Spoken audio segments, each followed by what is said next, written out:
Hey, folks. How are you, sir? Good. Hi, Nicole. Hi.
So I've been singing, or not singing, but humming Christmas carols at work since like Halloween. There you go. Oh, I sing at work because we have our little transistor radio playing Christmas carols. So I'm sure Pat hears me in his office. right. Yeah. It's fun. Come on, you gotta Live it up a little bit. yeah. Now, are you guys in the building this week, Joe? We are, kids are not. They decide. So last week, my 12th graders were all virtual just by the nature of the schedule. But then at the end of the week, they said, yeah, nobody's coming back in the building till after we come back from break at the earliest. And I went, okay. But then I said, few, not me, but a few people said, you mean nobody, meaning the teachers too? And they said, oh, no. Teachers have to be here. Kids are not. They're like, oh, okay. Like, all right. So.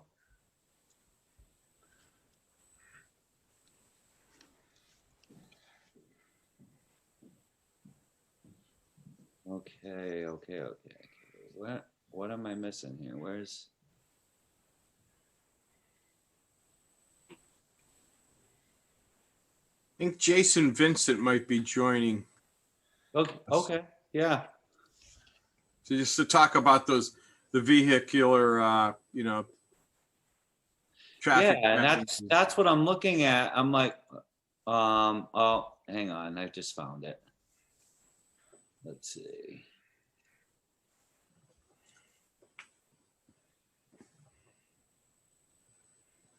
All right, so I need to close that, fix this, take this. So Darrell, we're gonna save that sign for the Martin Luther King building. Okay. Whereabouts? Where do you want it? So I just actually I talked to John Salomon today.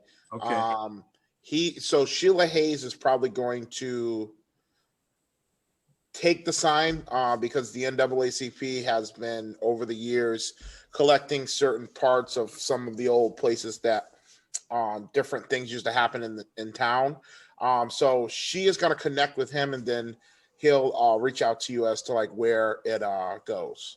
Okay. But they will take it, but she's out of town right now. So all right, yeah, we'll just probably put it down in the city hall basement. Okay. For the time being. Perfect. Yeah. So she probably will call him in the next day or so, and if she may have someone else come pick it up, so they'll reach out to you. All right.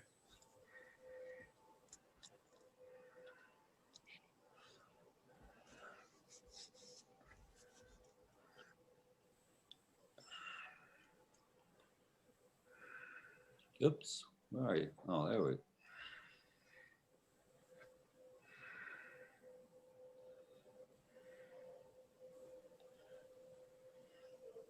Hi, Jason.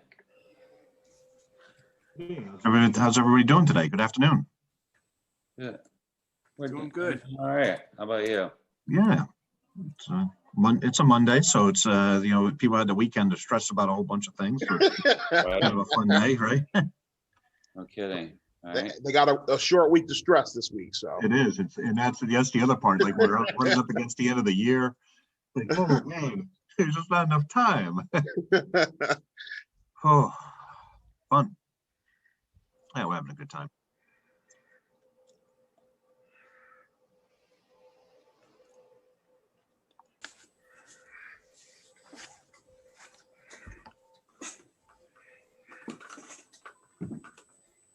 Okay, why is this not working?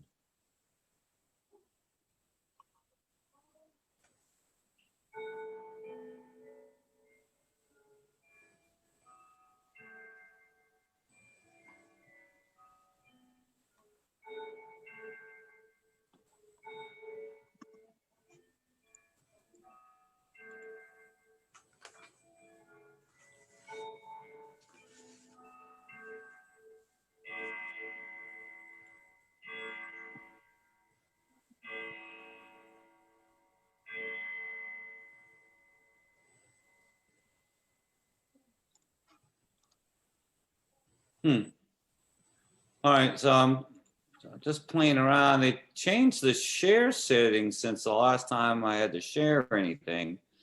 As I tried to share that graphic of the Route 2A corridor, I cannot get it to work. Did you do you have sharing on? I do have sharing on. You're the host. Right, yeah, no, yeah. And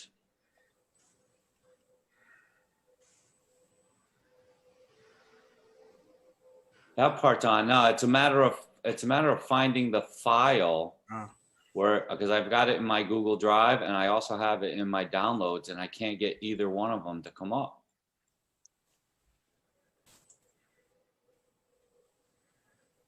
When I try to fix it in my preferences, it's not letting me do it.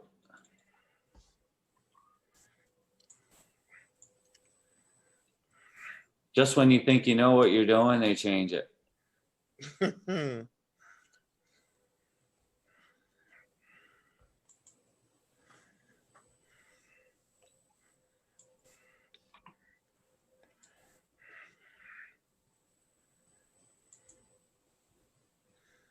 There it is. Yeah, see, so I just turned it on so anybody could share and Pat solved the problem. Perfect. Okay, so let's start recording and get our meeting going. I can And put that down if you want to. I don't have the agenda to put up, but I'll put that down for now. And I'll just, if I went back to share screen, Jason might have something to share with us too later. well, yeah, and I just changed the setting for this meeting so that any of you guys can share. All right, so yeah. So we are recording. We're good to go. All right, let's start the action here. Okay, so I'd like to call to order the December 21st meeting, 2020, of the Public Works and Capital Improvement Committee agenda. Alderman Joseph DeLucia present, Alderman Darrell Wilson present, Alderwoman Stacy Gould present, as is Jason Vincent, president of NCDC, Pat McLaughlin, the director of Public Works, and Nicole Doyle, who is our recording secretary. Welcome, everyone. So we have a quorum present. Okay, Nicole sent the minutes from the last meeting out. I'll entertain a motion So to moved. accept the minutes from the November meeting. So moved. All right, so made by Darrell Wilson, I'll second it. seconded by Stacy Gould. All those in favor? Aye. Signify by saying aye. Those Aye. opposed? No changes, corrections, or otherwise, which I should have asked for first, but thank you. So all were in favor of approving the minutes. Thank you. Okay, citizen comment. Are there any citizens present that would like to comment in today's meeting? Are there any citizens present that would like to comment on today's meeting? Are there any citizens present that would like to comment on today's meeting? All right, hearing and seeing none, I declare citizen comment period closed. Moving on to old business. Item A, Public Works Project Updates. Mr. McLaughlin, you have the floor. Okay, on the Sherman Street Bridge, the DOT is handling the rights of way acquisitions. They're not big property takes or anything, but they're a lot of them it's sloping easements. There are a couple of small property takes, I think, on the east side of the bridge, and that's ongoing right now. In fact, I met with one of the neighbors on the Asylum Street, wanted my presence there when they met with the DOT, so I attended that meeting with them last Monday, and things are moving forward with that.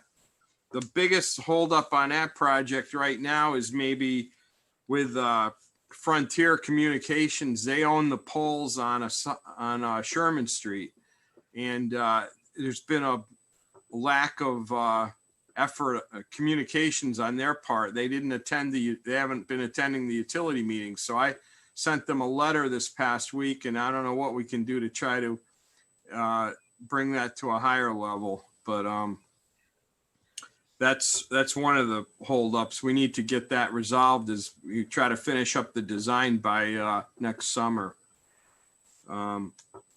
Annual paving, we've put together a list of roads for next year. We've met with NPU to make sure some of the ones we wanted to do weren't quite ready yet, and some we'll have to do in the little later in the season. But we've got a list of like 6 to 7 miles of roads for next year, and we put that out to bid. Usually every 2 years, we have a bid 1 year, and then we allow that to be continued for a second year. This past year was the second year of the contract, so we'll be putting that back out to bid here in like January, February timeframe. Franklin Square Roundabout should be going out to bid in the next week or two.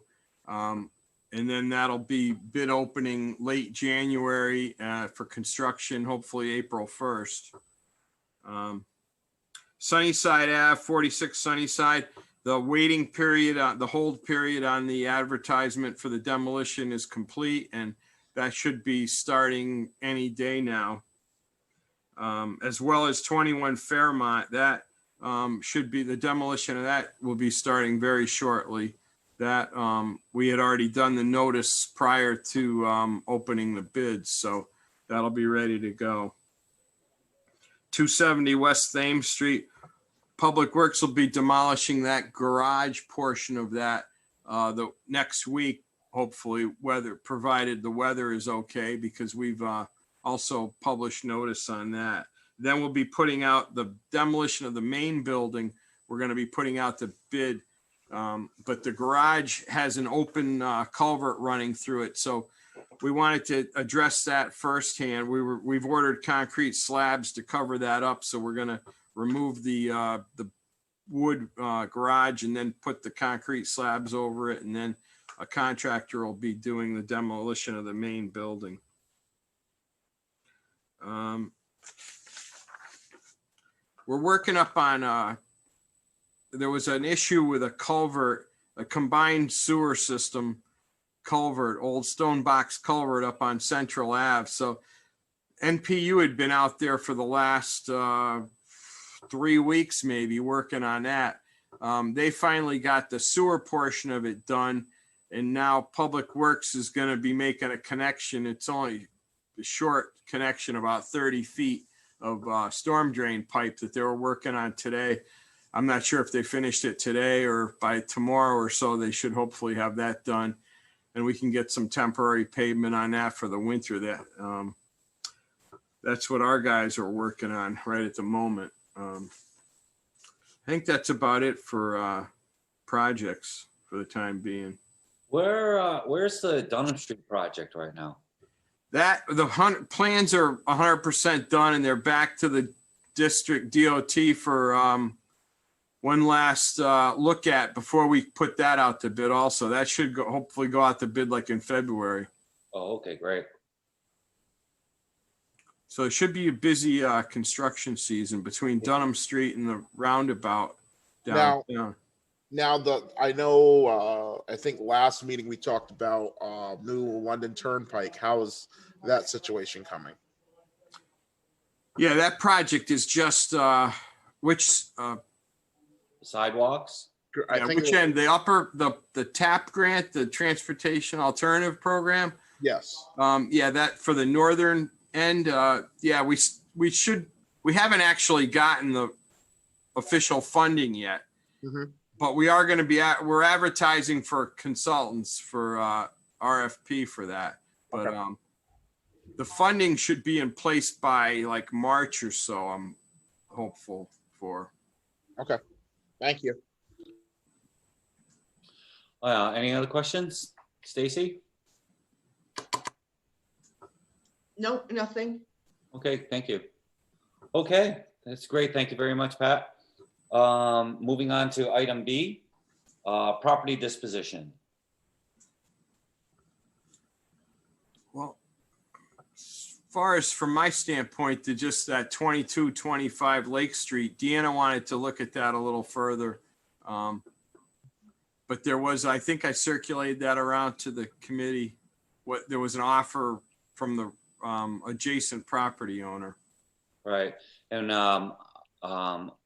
I received an email. I think that we all got the same email, and I think I resent it anyway. That Deanna Rhodes, the director of Planning and Neighborhood Services, wants to really establish a common procedure for dealing with all of those types of issues, and asked us to wait to take that item up until she sends some recommendation to the council and let the council refer it back to us. And she's putting a whole process together, and I think that's a great idea, so that we're dealing with these things in a common way. So she did ask if we would just, we don't even, there's nothing to even table. We don't even need to take it up at this point until, it runs the gamut that she's putting together. But I'm glad that we all know that it's out there, and we'll be looking forward to her recommendation when it comes down the pike. Stacy?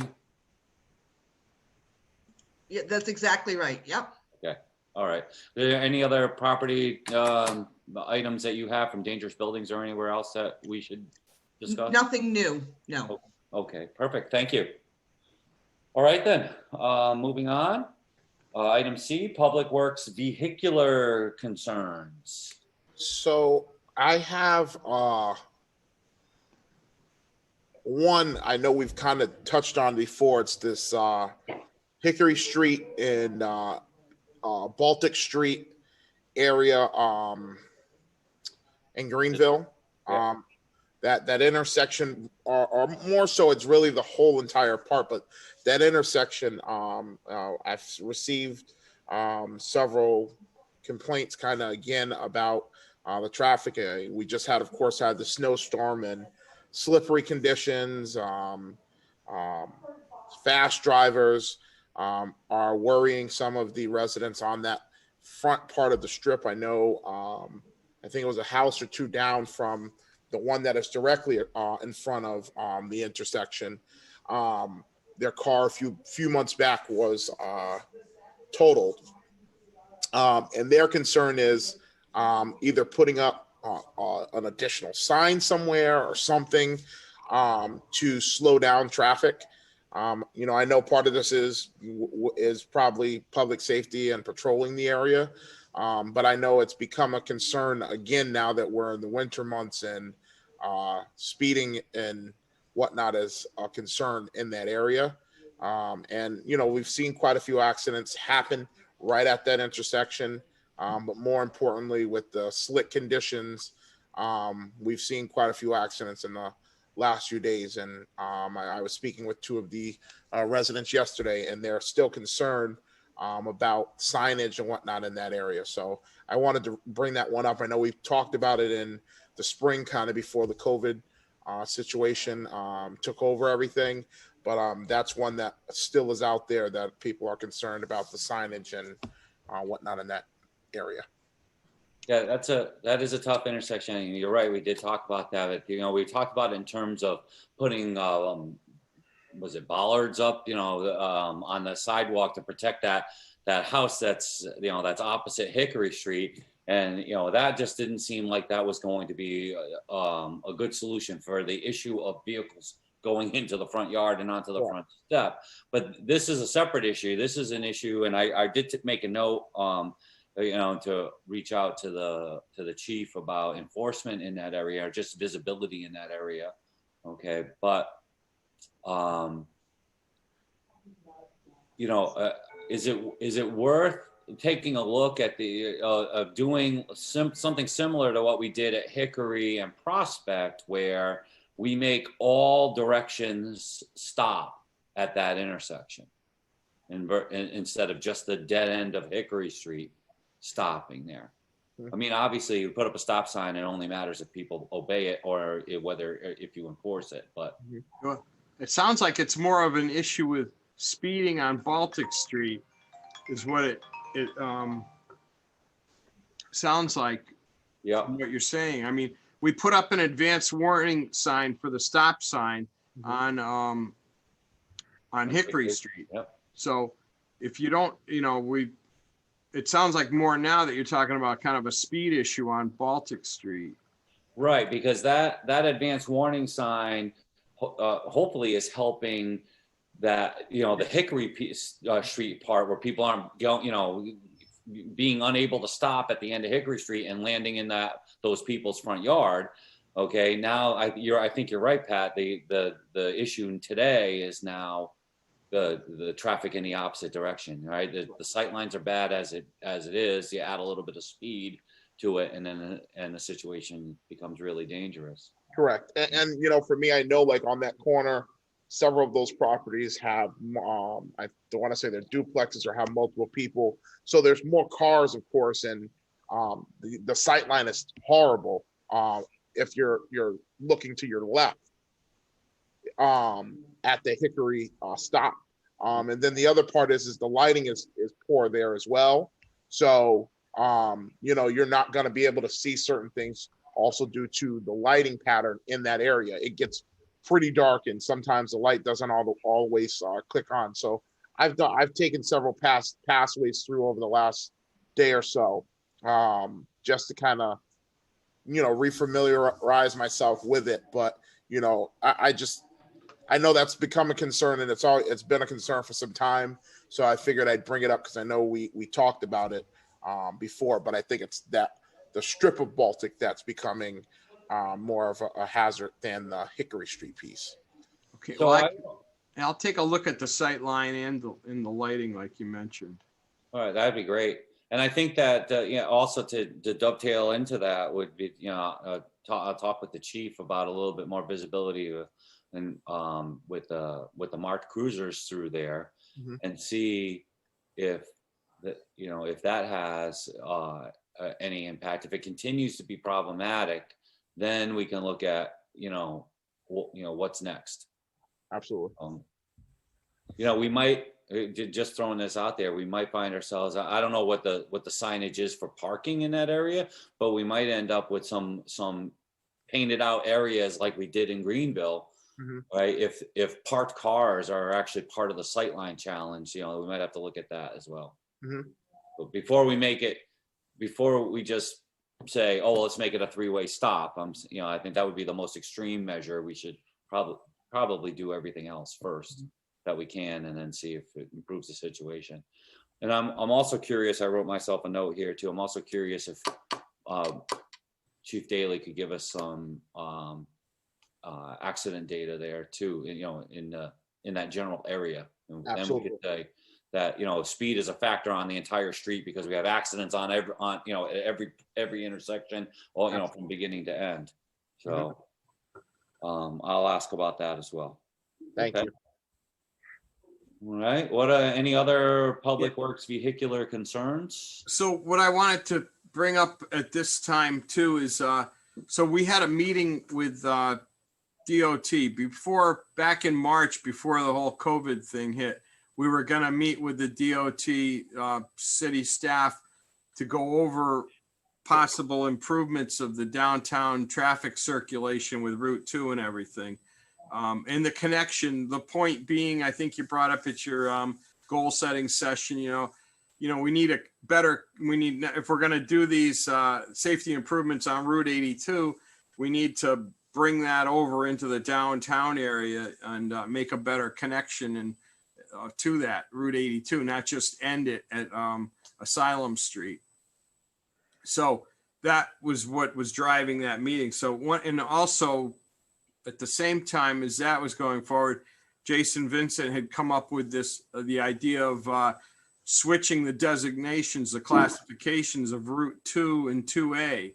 So that was also a topic of our meeting with the DOT, and the DOT is, thought that had merit, that idea, and they were going to look into it to see what some of the, what the challenges and what the advantages and what the, requirements to move that forward. But Jason's got a slideshow that kind of shows some of that. It was very good. The DOT liked it too, on that whole thought of changing the classification. So I'll turn it over to Jason maybe. Jason, you're muted. Thanks. I'm talking as if, hey, thanks, Patrick. I appreciate the introduction. Welcome again. Thanks. Yeah. So here's a little presentation that we did for DOT officials, trying to show that maybe there's some logic in rethinking the route system designations within the region. But back in the 90s, they studied this. There was the Route 2A32 study, spent a lot of time trying to figure out what to do, but they never talked about, that I recall, just changing the designation of the roads to align to actual hierarchy of how they're used. So this is the current segments of Route 2 and 2A that are in the region right now. Route 2 runs through downtown Norwich. I'm going to show you a couple of things. So this is the Route 2 segment that we're really focusing on. And this is the Route 2A segment that we're focusing on, which is the entirety of Route 2A. So in the Norwich, Route 2 runs through a series of scenic neighborhoods, historic districts, the waterfront. While we may live around here and not think about the scenery from that perspective, people that travel to our community always marvel at how amazing Norwich is. You always hear there's so much potential, kind of language that you might hear to reinforce what they're saying. But a lot of that is not just bucolic scenery. It's not just trees and stone walls. We have the scenery of historic buildings and Native American sites, and the coast, our harbor, is one of the more gorgeous natural features within the region. And when you think about a very small percentage of what 2 is in Norwich is commercial, most of it is residential. So the commercial value for Route 2 in Norwich may not be as high as it may be on 2A, for example. So in the 2A corridor, there's only one neighborhood that is historic, is Punxsutawney. It's a beautiful little neighborhood, but it's the tapestry of neighborhoods and scenery that you're running through in that corridor is not as intense as I believe Norwich is. And when you think about what segments of the system that we're talking about are highway style roads, 27% of the route that's in Norwich, the 2 route, is highway style, with speed limits that vary from 55 to 25 along the corridor. And on 2A, it's 69% of the existing 2A route is highway style road system. So 2A is naturally more oriented towards an arterial road design rather than what Norwich is. And so then, especially when we actually look at road speed limits on there, much of it is 65 all the way down to 45 on the highway portions. Then we looked at traffic volumes to see if there's any differential there. And realistically, the key data point here is where 2A and Route 2 come together over in Preston. And what you'll see there is heading eastbound at 17,000 vehicles going eastbound from there. But westbound is 9,800 and 8,900 going to Norwich and Preston.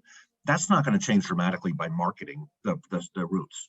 Really what this idea is about marketing. And realistically, people are going to find the routes that make the most sense for them, and Waze and other apps are going to guide them.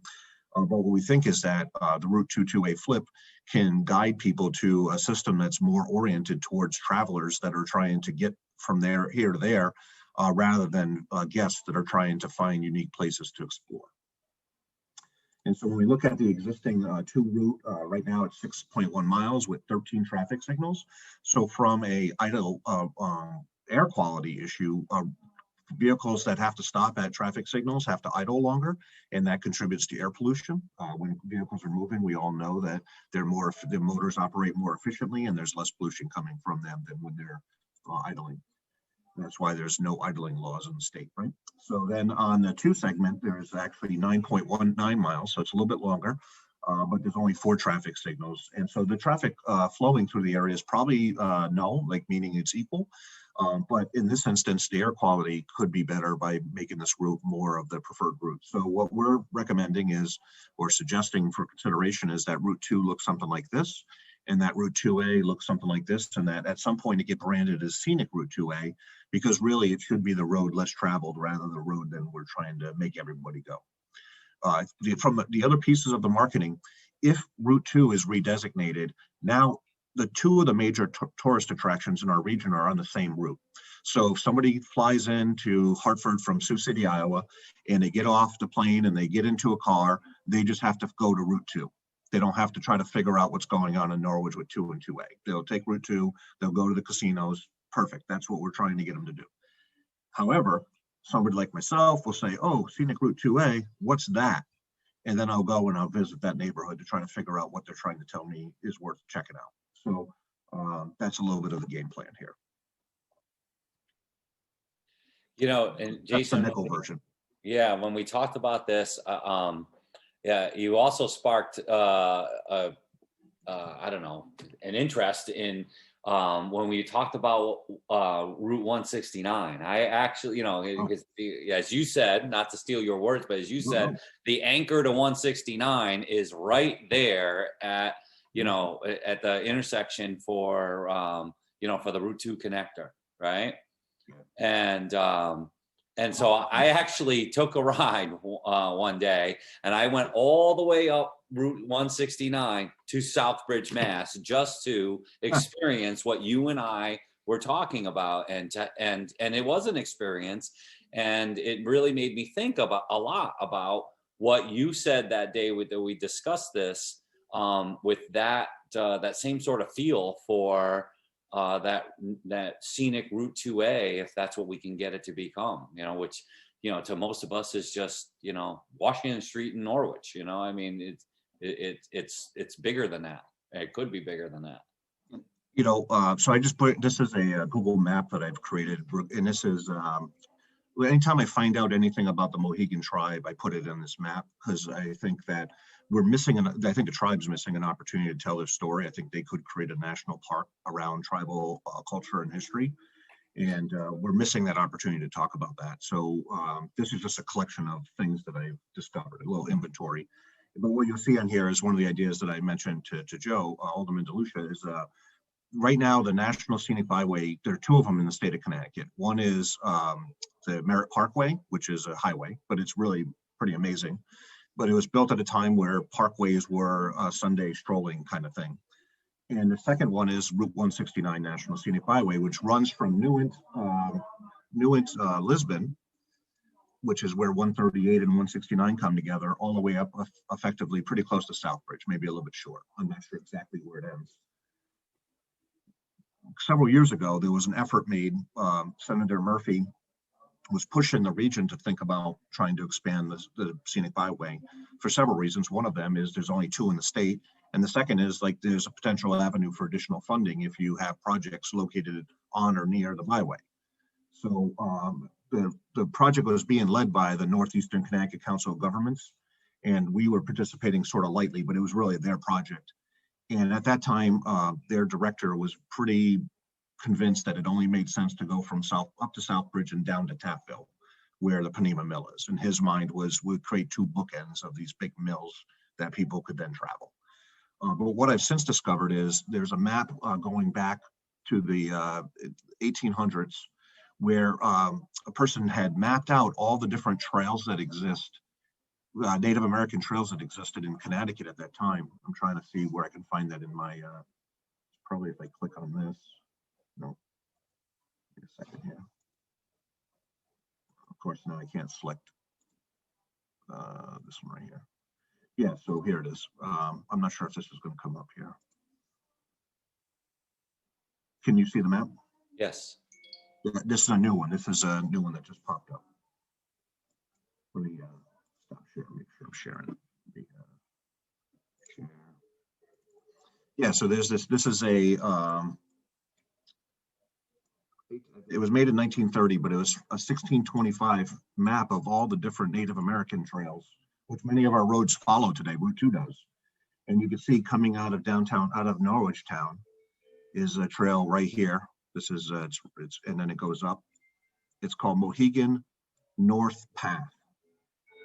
And I think instead of calling it Route 169, which means nothing to anybody, it should be Mohegan North Path National Scenic Byway. So that was kind of some of the idea that I was sharing at the time.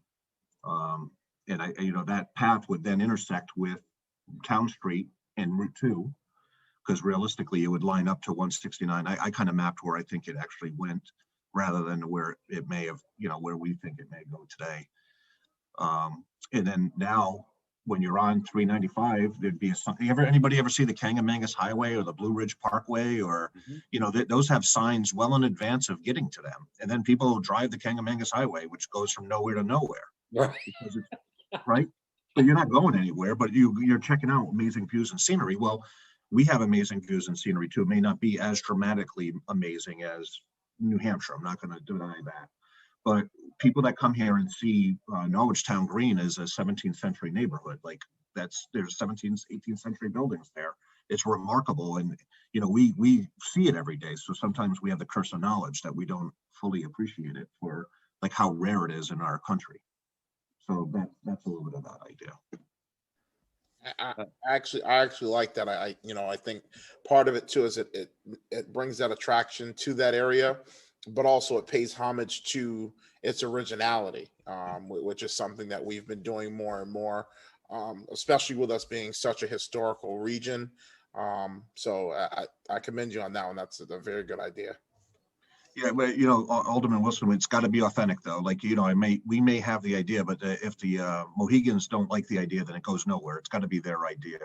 But I believe that if the Mohegans and the Mashantuckets could create a national park system in our neighborhood, that would open up a gateway for national parks, for Native American national parks across the country. And many of our national parks are told through the Manifest Destiny narrative, especially out west. And so they're told from people expanding out there rather than from the people that were there that had to interface with this Manifest Destiny attitude that the Americans had.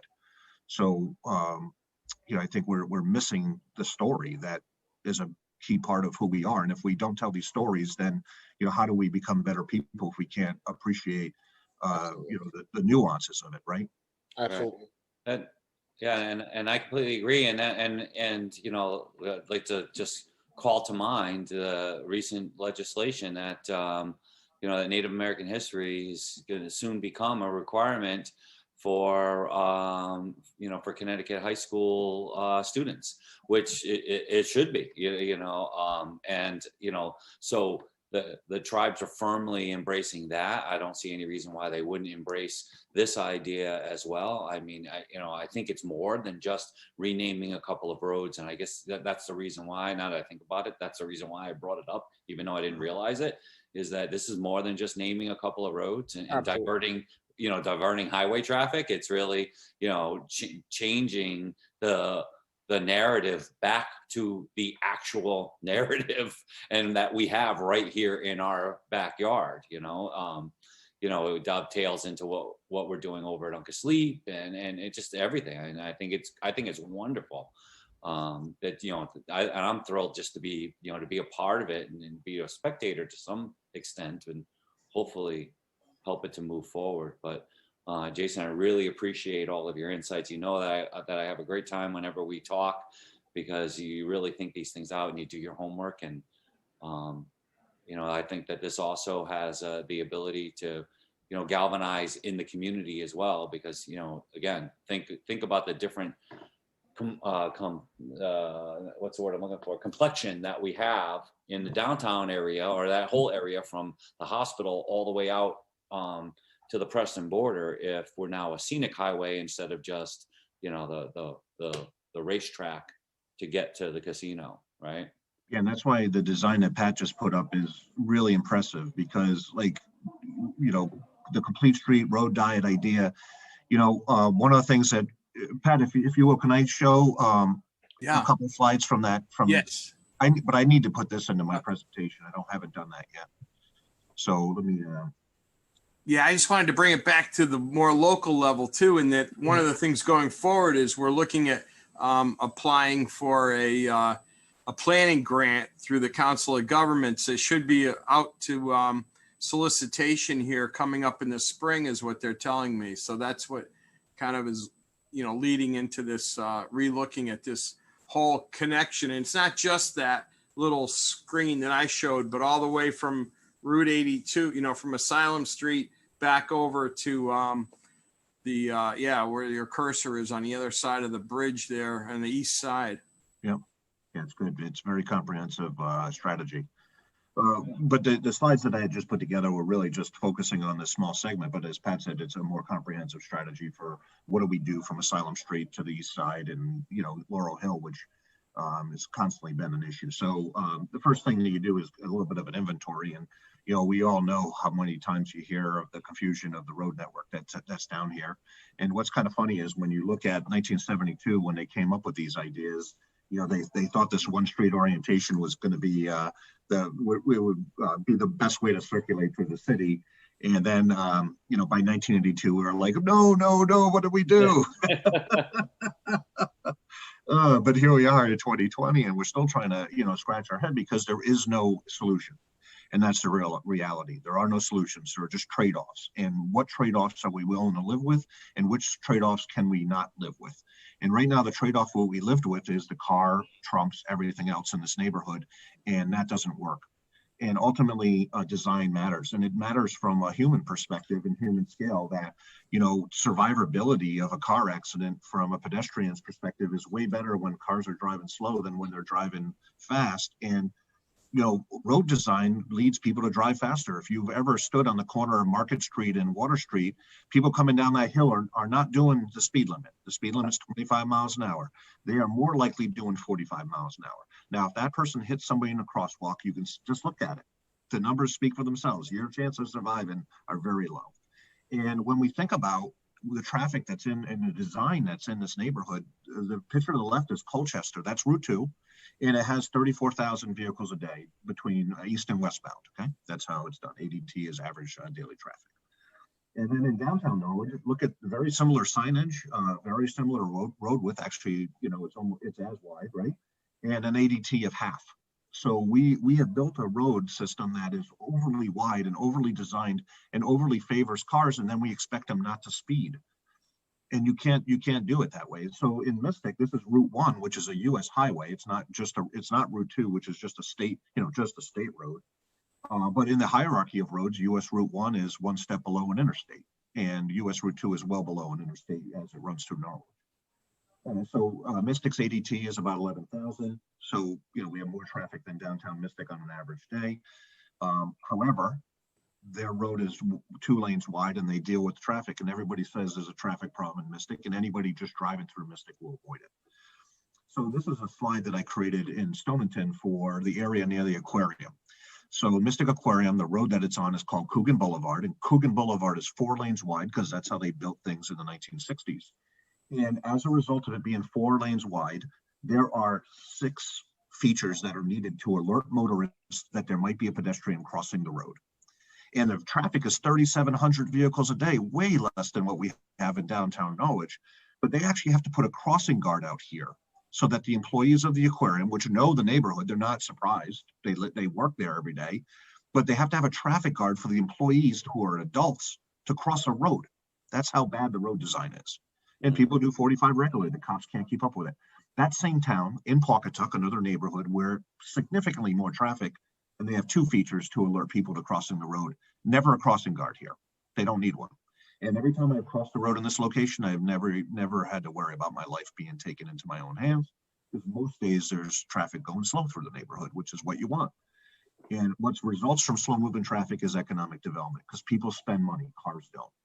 So here's a concept that was sketched out back in 2009 by a guy named David Souza. He's a, well, I call it the Souza plan, but he's a pretty well-regarded landscape architect who's, you know, this is visions that people have had for a while for this neighborhood. And this was a sketch I did back in 2011 when we were working on the POCD, just trying to think about some of the principles here. And then, oh, I did put it in. And then this is Patrick's team, you know, actually taking those principles and applying them and thinking about where can we create more spaces for people? Where can we put outdoor dining within the right of way? And, you know, where might we still have parking and safe places for people to walk and bike, but allow for traffic to get through? And so this is a working plan.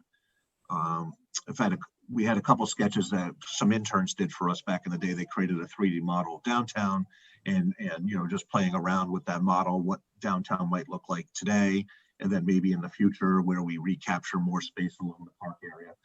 These were done. This was done by an intern, Zach Zielman, back in 2012. He had never used the program, and he ended up creating this 3D model for downtown that, you know, helped us understand it. Another one of our interns rebuilt downtown, looking at it from the 1930s, I think it was, to find out how many square feet were in downtown. So the maps to the left here, those are fire insurance maps. And so those maps, fire insurance companies would map out a whole neighborhood, so you'd know every square foot that existed because they had to insure it. And so we went and rebuilt downtown from that perspective, what was there. And we identified 500,000 square feet in this neighborhood were demolished to make way for urban renewal in the new road. And out of the 500,000 square feet, 50,000 square feet was rebuilt. So the 50,000 square feet was 101 Water Street and 80 Water Street, which is the Octagon building. Those are the two buildings that were rebuilt after the 1960s. Everything else, we lost 450,000 square feet of buildings. Now, to put it in scale, downtown's about 1.7 million square feet. So we lost a big, that's just this one little neighborhood we lost. So if you look at what our average values are per square foot income and for utility consumption, I posit that we've lost over $300 million over the last half a century in favor of having cars move fast through our neighborhood. So that's severely impacted the economic opportunity for the neighborhood. It's actually probably double what I said, but I feel very comfortable saying 300 million. I think it's actually 700. You're saying that the premise is that if we address the traffic and slow the vehicular speed down, then other development can happen. Yeah, you know, I think we have to de-emphasize the role of the car in the neighborhood. You know, right now we have 3,000 parking spaces, and you know, many of them don't have signs alerting you how to get to them. The rules are confusing. So you know, we have the assets. Let's use those assets better.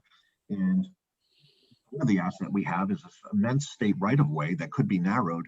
And you know, I think you could even put a facade on the booth lot, which is the parking garage right here. Yeah, I think you could even, you know, imagine building a container park right in front of that building, shipping container facade, and people live overlooking the water. And that'd be a very inexpensive housing development to put up, and people would live there. They're not making more water view. So now where that red line is between going down that area, that's the area we would take it away to make it narrow, correct? Yeah. So Patrick, do you want to talk through the elements in the design here? Yeah, I mean, that's just a very conceptual sketch plan. I mean, it doesn't address the intersections either, like but it just was trying to take back more of the travel ways for pedestrians and bicycle. They have bicycle lanes too. We would want to have bicycle lanes on it. Okay. But you know, so it's very conceptual. Just the idea is that I want to try to get this a planning study funded in the spring through the Council of Governments, and I think they could have up to like $200,000 available for this planning study to really come up with a 2020 vision of what it could look like. Because it's like it's the visions have changed a lot from the 1960s. That's exactly it. And right now, this is a great time to see what road improvements could be made very easily, because any areas where snow still exists on a road and the road's narrowed, that just shows you that that road may not need to be that wide, because the road is still functioning with the snow being there, narrowing the road. So this is a very good time to see, like, what do we really need from our road widths. Excellent. Thank you. It's a good segue in to the next. Right, yeah, right. But no, that's a great presentation. There's a lot of information there, but I think it's wonderful. I appreciate you taking the time to do that and taking the time to be here with us. I just want to ask, Stacy, do you have any comment or question before we moved on? No, it was a great presentation. Thank you for your hard work, Jason. Support, I appreciate it. All right, thank you. Okay, well, with that, again, our many thanks, and we'll move on to new business. Our only item for today is a Winter Storm Gale update. So we weathered our first big storm of the season. Prior to the storm, and I had shared this. John might be talking to the council a little bit about it tonight, but one of the big things we've been dealing with in public works is, dealing with winter storms in a COVID environment. So far, we've been very fortunate here. Our public works department has not had any cases. We've had people quarantine when they've been exposed to people, but so far we've been able to stay healthy. But in the likelihood that we're going to be shorthanded in sometime this winter, that the public works community has been talking about and looking at ways we can supplement our workforce with others. And like here in Norwich, we're very lucky. We have public utilities. So I reached out to public utilities, and we've got some cooperation with them and willingness on their part to lend people, both CDL plow drivers and even laborers if needed, if we're down janitors, for clearing the roads and the sidewalks. We did not have to call upon that. I came very close to utilizing that this past storm, even though we didn't have anybody out with COVID. We do have a few people out on other medical issues. So I did not pull that trigger, and we worked the storm with the crews that we had. It was pretty much 100% people that were working, were available, were doing the snow removal and fixing the vehicles. The mechanics also come in. So we had about 14 hours or so of overtime work for most of the employees. And we used close to 500 tons of salt throughout the 3 days. Basically, it started Wednesday evening around 7 o'clock, and it went through till Thursday afternoon. And then I had, after that point at 3 o'clock Thursday, pretty much everybody had went home after about 20 hours of being here. It was a long night. So they went home, and they came back at 5 a.m. on Friday to hit things again and push back the snow on Friday. So we, it was a pretty big effort, but I think we got the job done. The city manager didn't get a whole lot of complaints. I mean, we got some complaints here in this office, but not too bad. I don't think, from a police standpoint, I don't think there were a huge number of accidents. There weren't a lot of people out on the roads, fortunately. So I think that, that helped out. One of the things I took away from it is, the parking ban could probably be enforced a little more strictly going forward. We would probably want to publicize the fact that we need to do that in order to better clear the streets. I mean, when the cars are parked on both sides of the roads on streets like Union Street and Broadway. Church Street. Lots of them, Church Street. It makes it tougher for our guys to get the roads cleared, and then it doesn't allow them to get it as clean as it could be if one side of the street was clear like it, in theory, it should be.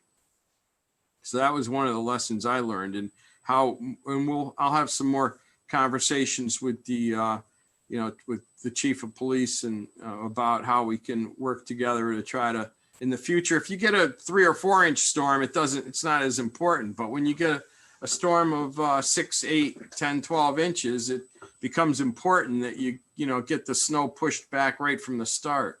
Right. The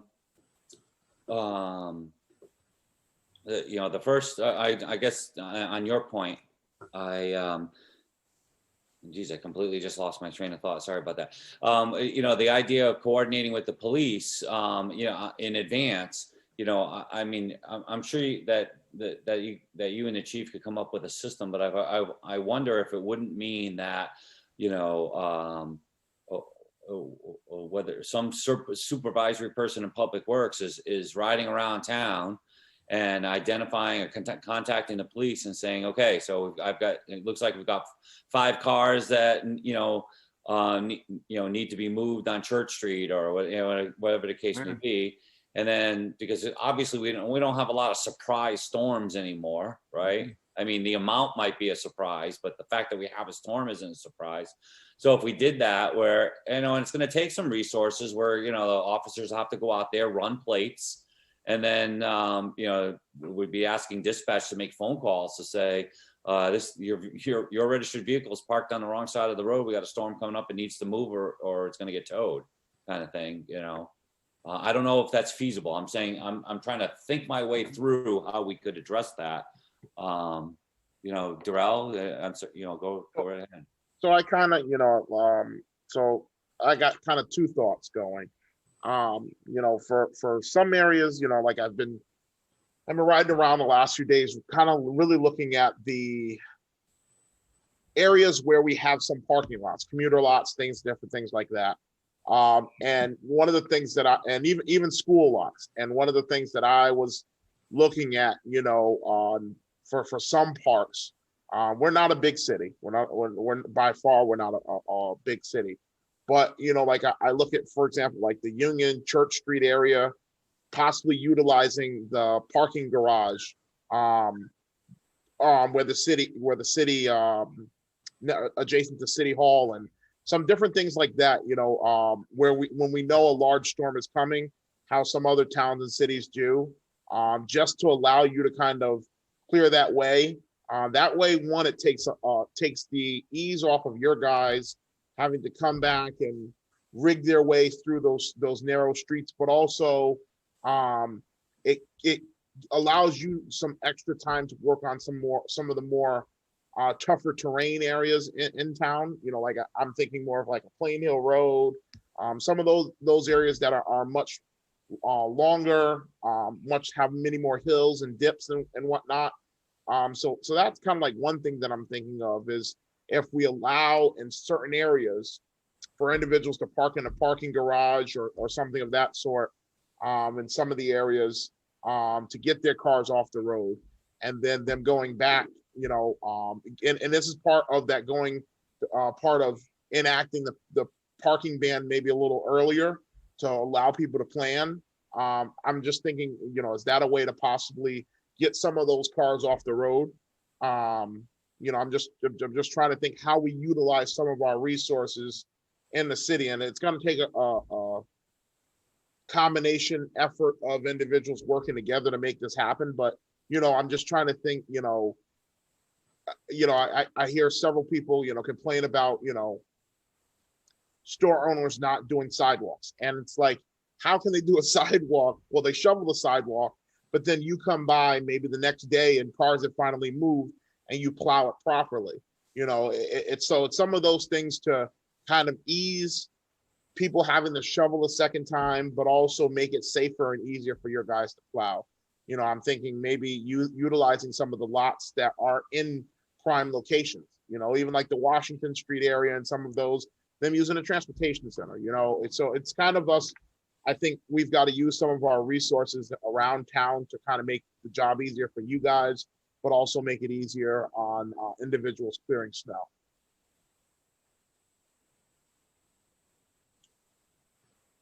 Well, I think the conversation, I think you're absolutely right. You know, there's no silver bullet. We've known that since the blizzard of '78, that there's no silver bullet to dealing with snow and in certain areas of the city, and you know, obviously in Greenville and in downtown, particularly, right? So I encourage. I think you got the right idea to talk with the police chief and you know, and see, you know, what we can do. Try to be a little bit innovative. I mean, I know we can only be so innovative, but you know, as Darrell said, we have a lot of resources that maybe haven't been used to their maximum benefit. I just had one other question. So Yeah. I know Pat, you talked about possibly kind of with the COVID thing going on, making sure you have enough options as far as making sure you're able to man if we do have these large storms. Have you been in contact with the rec department and their staff? No, but they don't have a lot of staff, and they do some plowing, but that would be a good, is another avenue of, Okay. Yeah. Now, and You know, this, go ahead. There could be some potential with maybe some firemen too, if possible, but then, I don't know, we don't want to bring in too many different and start intermingling the many Absolutely. workforces, but I think the NPU one, or even we've talked about trying to bring back like maybe possibly some retired employees that still had their CDLs that used to plow. And some of the workers at NPU actually used to plow. They were at Public Works and they used to plow too. So we would be talking about using people that are experienced with a plow. They know how to plow, you know? Absolutely. Yeah, I would be hesitant about the first responders just because we're already asking them to do you know, 250% of what they normally do. I mean, right? but that's what some of the other towns are coming up with, but they don't have the resources like, you know, with the NPU. Also, one of the other things that got brought up in the Public Works community is letting the guys that live in town stop at their houses to take a break instead of, you know, because you don't want them congregating here in the break room. You know, it's pretty much you either got to stay in your truck, you know. And the food that we got, you know, the food we thought might be an issue, and it is in a lot of places, but we were able to get one restaurant, you know, Joy's, to open up for breakfast, and we just everybody got takeout and took it out, you know. But they said if you're gonna have, you know, if you got 30 people that are coming in for breakfast, you know, we'll open up for you. So they basically opened up for us. Oh, that was very nice. Yeah. To make sure that I thank them for that because that is another big issue with this whole thing. A lot of the restaurants aren't open as many hours, and you know, it's all stuff we got to think about now in this year. Right, and again, you know, these are unprecedented times with COVID and the fact that you've gone to 2 squads and so on and so forth. So, you know, the idea that you know, that we could be a little bit more efficient by allowing downtime to happen at, you know, at one of our workers' residence. It's like, okay, you know, you're off now for 4 hours. Nobody else is going to be driving the truck. Just go straight home, you know, catch your break, get some rest, and then get back to work. I mean, you know, we've got to treat our employees like, you know, like the adults and the professionals that they are. And, you know, we're asking a lot of folks, and COVID is really hampering us. So if we need to kind of back off some of the more strict rules that we've done, you know, in the past when we were in so much of a COVID-free world, then, you know, I would just encourage, it's not up to me to say, I'm not the city manager, you know, but I would say if you could work that out with John, where there was, you know, where you felt like it was in the best interest of the staff and also the city, I would say come up with whatever innovative idea keeps our folks safe and keeps our responses moving forward, you know? The other thing, and I want to give you kudos, Pat, for is thinking in advance for these options of having to get employees, because one of the great things that I look at some of the last big storms we've had, and they're not so much like you said the snow accumulating ones, but it's the ice storms and the wet snow where then NPU's got crews out because we've got power outages. So I think you being ahead of it by thinking of other avenues to possibly tap in as far as getting people to help with the effort if you did have a shortage of guys is important, and I want to commend you for that, because that's huge, for an area like us who, the storms are not are predictable. And we know that, they throw us with anything, and power outages are a big thing. So you working to make sure that we have different options is a huge plus. Thank you. Well said. So I know I sent you an email. I believe I copied everybody in the committee on it about the Lower Broadway and New Jersey barriers. And, we know we all know why they're there, but, and then we had an extraordinary storm. But so I'll tell you, I worked from home on Thursday. I went into work on Friday. By the time I got home on Friday, I had 3 people chirping at me about how they, that one of them almost got in an accident in Union Square because of the snow, and there was a big pile, and it was, there was the Jersey barriers and almost whatever, and I said, okay. And I drove through and I saw what they were talking about. So the question remains, I know we pulled the Jersey barriers out of a couple of other places, but why not on Lower Broadway? Well, basically we're trying, when we put everything out back in May, we wanted to try to be as helpful as we could to the Absolutely. business Yeah. community. And then in late October, early November, we reached back out, like who's still using them, who doesn't need them anymore. So most of them got picked up back at, back in November, relatively early November.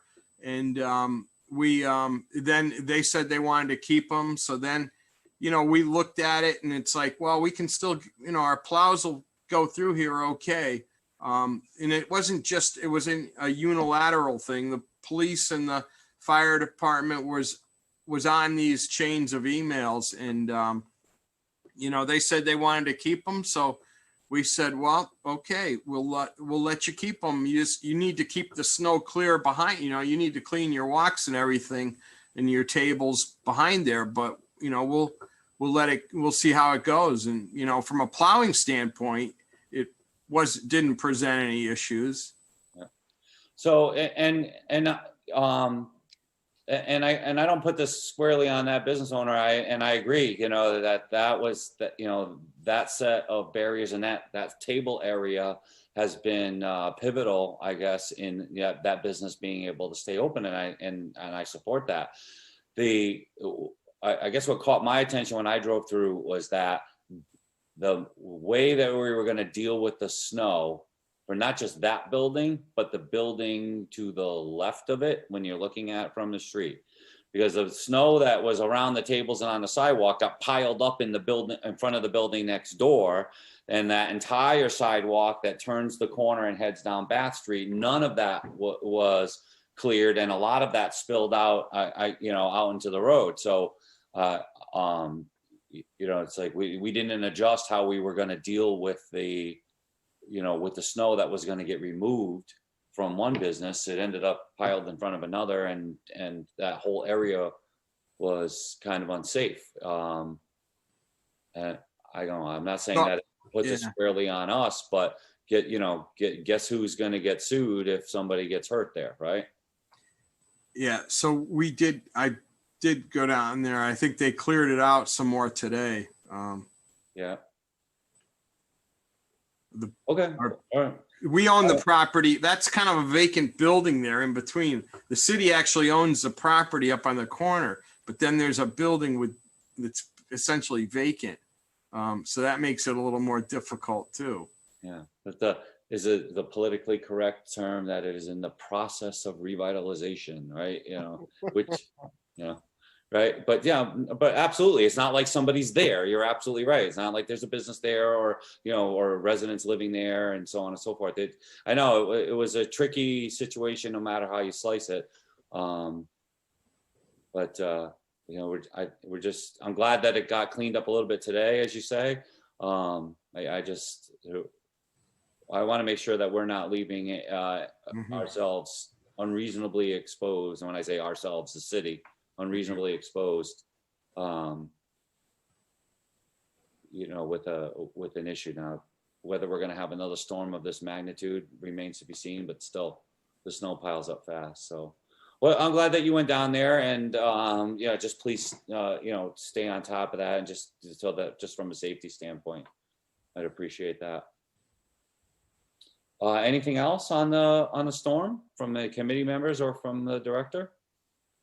I'd like to add my 2 cents, please. Sure, go ahead, Stacy. So I believe the Intermodal Transportation Center is available for parking, as well as a portion of the Main Street Garage. The biggest issue is if the people do not get back there and move their cars. So a lot of this is the mindset of somebody. If we opened, let's say, a school lot somewhere, people have to understand that by 7 a.m. or 6:30 in the morning, they've got to get their car moved. And if the car doesn't get moved, now what happens? We told them they could use it. They used it, but they didn't use it properly. Are we towing these cars? And I think the same thing goes for the parking deck across from City Hall. Nobody's going to care if you're in there at 11 o'clock at night and you move your car at 5 o'clock in the morning. But if you don't move your car, and now people who are essential workers, or maybe everybody's coming to work the day after the storm, now where are they parking? Because somebody's parked their car in that lot, and we need it for city employees, people who are going to City Hall for business. So a lot of it is the mindset of people, people who live in big cities that have parking bans or odd side of the street parking know that they better get out there or they're going to get a ticket or get towed. So I think it's a lot. We need to do maybe a better job getting people the information and then enforcing the information that we send out, whether it's through the police department, calling people. I don't know if they have the staff to be calling everybody who's parked on Union Street on the left-hand side of the street on a given afternoon and say, hey, you better, Mary Smith, you better move your car. Sam Jones, you better move your car. Or that may not happen, but I think more information needs to go out, because I know what a tremendous job Public Works does. And Pat will tell you that I've had, lost sleep at night thinking about the overtime or, the magnitude of a storm that's coming and how hard the men and women are going to be having to work. But, there are other parking opportunities, but the part B of that parking opportunity is that by such and such a time, you need to move your car because then that lot needs to be plowed out. And if you haven't moved your car and we say, oh, park at Stanton School, but move your car by 6 a.m. and they don't move their car, now we've got a second problem with all of these cars and the school lot needs to be plowed out. Correct. And I think for me, the bigger part is, these are issues, of course, that didn't happen overnight. And I think the bigger piece to it is, as we change the culture of how people perceive things around here, you hit the biggest point on the head of communicating expectation of people. Like I said, we're not by far a major city, but if some of these large cities can do it, where like I look at a Hartford where they have a blue light that goes off, and people know that blue light goes off. I need to move my car off the street before this time. I think it's an effort, from multiple different angles, and I think as we try different things, we'll find the right fit for us here in Norwich. But I think if we sit back and kind of leave things as is, we're going to continue to get the same product. You know, I think our public works team does an excellent job, but at the same time, I want to make their job and their lives 10 times easier. And I think by making their life 10 times easier when it comes to plowing and keeping roads safe, one, we have less school delays. Two, we have an easier way for individuals to shovel and less of a mess. And three, I think the biggest part is it will cut down on the amount of overtime that they're spending going back over certain areas that they're not able to get down. Because we do have a lot of narrow roads here in Norwich. And I think people knowing that there are these opportunities and we're communicating them in various different ways, I think would be huge. And part of that, this preparation with this storm, it has helped us to realize maybe we have to start the advertising of opportunities for parking and whatnot several days in advance. You know, whether the storm misses us or not, we've done the part of educating people where they should be parking by this time. But a lot of it is going to be the culture shift of people knowing these are the expectations. We're moving into a better operation to make it safe for the city. I agree. I think you're both right. You know, we're talking about designing a system that doesn't currently exist. So, you know, that should be something that we should look at, whether it's this committee or a subcommittee of the council for that specific purpose. But I do think that in the immediate future, that it really starts with a conversation between the director of public works and the police chief. And then if more needs to be done to design a system and the council has to get involved to help out, then we can do that. Yeah, and also the parking commission and the board of ed too. I mean, There you go. There, right, exactly. Start including people that'll be impacted and hear what people have to say and see what ideas come out of that. So, all right, well, that's great discussion.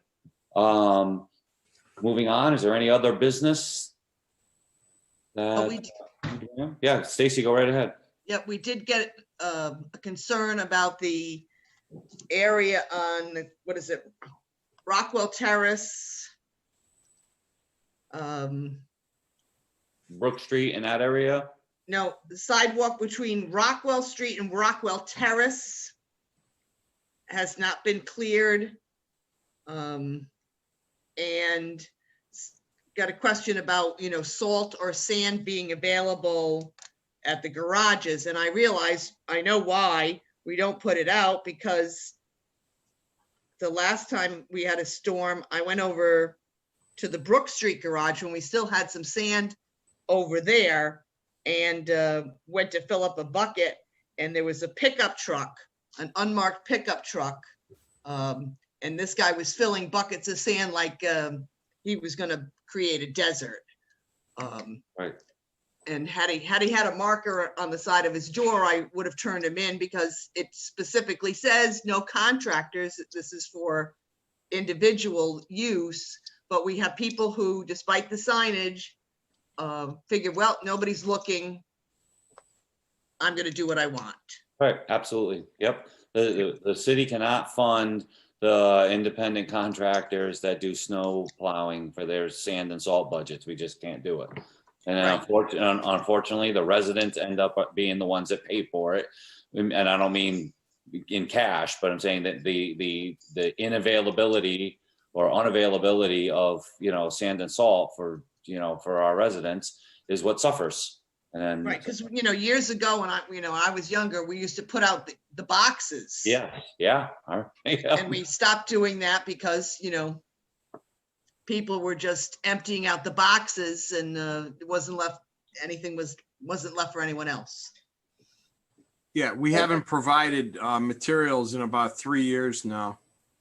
We were buying sand salt mixture just for Brook Street, just so we could put it over there. We don't use it as a public works entity. Mhm. We just use straight salt.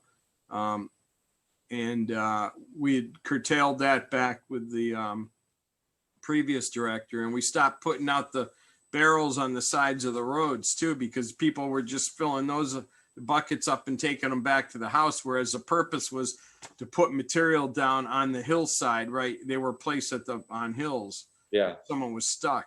But, right, so we haven't done that in like three years now. right, yep. Right, and and frankly, we've created a revenue stream for some of our retailers, in the city, because, now that's what residents have to do. You have to go and buy the ice melt or the rock salt and so on and so forth. And I'm not pitching that as a good thing. I'm saying it's about the only silver lining we could find out of that, because again, some people unscrupulously would take advantage of the city's goodwill. So, I don't know that there's a solution to that, other than the one that we have. Well, and I think just, one of the bigger things, maybe responding to that individual complaint, that, we haven't had salt out in several years, I think is a more important piece to, so they don't think that it's just something that's just started, that it's been several years since we've not had it. I think people realize we had a mild winter last year. So, you kind of forget things because we've had so much going on, but just maybe responding that, those things haven't been in place in over several years. And this is kind of where we're at. It's simple. Nicole could tell you, we probably responded to 10 of those calls a day, probably. Oh, yeah, definitely. Yep, and it's the unfortunate reality of providing services to the residents. Just the last thing that I have, and it just dawned on me, was one of the things that was brought to my attention is us as a city working with the Board of Ed to provide our notices in different languages. So, we have people that, you post them on Facebook and newspapers and different things. But one of the things that they were explaining is certain places, they see a parking ban or no parking, even when you're doing a construction project, and they can't read or they don't understand the sign.